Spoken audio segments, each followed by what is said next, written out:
네, 예산이 부족해서 그런 게 아니기 때문에 굳이 11개월이라는 애매한 전형적인 퇴직금, 미지급, 꼼수 이런 사이클이거든요. 이런 식의 채용을 할 필요는 없을 것 같습니다.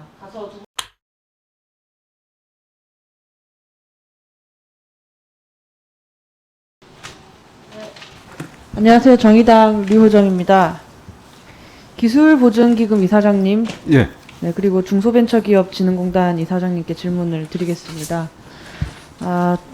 두 분 혹시 이런 류의 언론 보도를 보신 적 있으신지 모르겠습니다. 해당 기관 보도는 아닌데요. 퇴직금 제도 허점을 악용해서 10개월, 11개월가량 근무를 시키고서는 퇴직금을 미지급하는 일명 쪼개기 꼼수 채용 사례를 지적한 그런 내용입니다. 보시는 것처럼 누리꾼들도 반응이 좋지 않죠. 불만이 많습니다.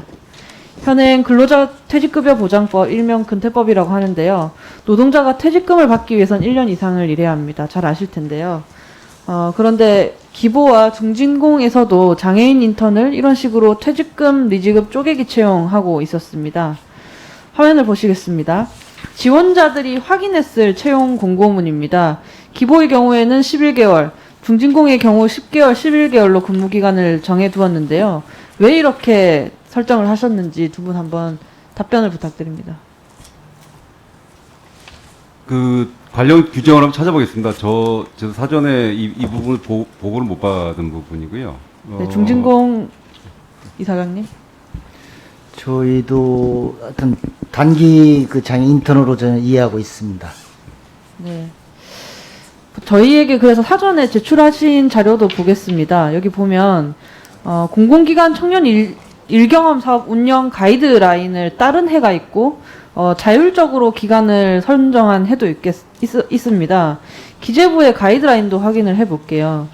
그런데 여기 기재부 가이드라인을 보면 근무 기한을 10개월, 11개월로 한정한 내용은 없습니다. 다만 보다 많은 미취업 청년들에게 직무 채용 기회를 제공할 수 있도록 취업 역량 배양에 지장이 없는 범위 내에서 적정 근무 기간 선정하라라는 그런 내용이 있습니다. 이제 10개월, 11개월로 한 거는 기관에서 자율적으로 결정했다라는 건데요.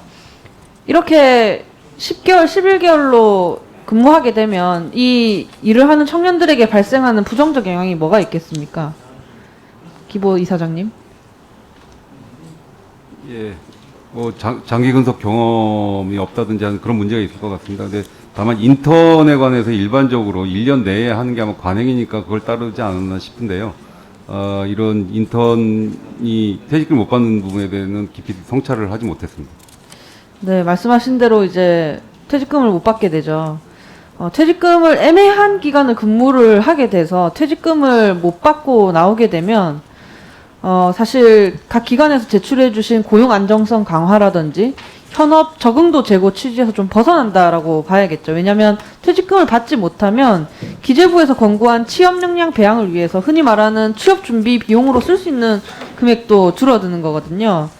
그리고 두 번째로는 투자 대비 성과도 안 나오게 됩니다. 장애인과 비장애인 상관없이 취업 준비를 하는 입장에서 각 기관이 정한 만큼 근무해야 되기 때문에 비교적 긴 시간을 투자를 하게 되는 셈인데요. 그런데 성실하게 거의 1년을 꽉 채워서 근무해도 정규직 전환도 안 되고 퇴직금도 못 받게 되니까 취준생 입장에선 고민이 깊어질 수밖에 없습니다.